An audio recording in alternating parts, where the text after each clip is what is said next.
Bow down to Booga, your Fortnite World Champion! Just weeks after winning $3 million in the Fortnite World Cup, 16-year-old Kyle Giersdorf was playing the video game on a live stream when police pounded on his front door. I got swatted.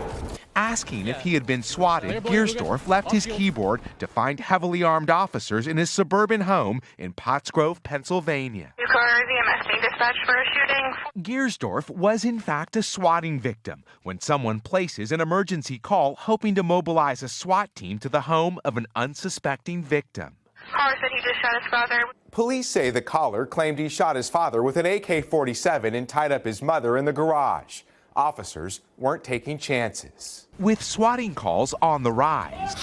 2 years ago, a 28-year-old father was mistakenly shot and killed on his own porch after Wichita police unknowingly responded to a hoax. Tonight, police in Pennsylvania say they're lucky no one was hurt, calling what happened to Giersdorf no game. Miguel Almaguer, NBC News. Hey, NBC News fans, thanks for checking out our YouTube channel. Subscribe by clicking on that button down here and click on any of the videos over here to watch the latest interviews, show highlights, and digital exclusives. Thanks for watching.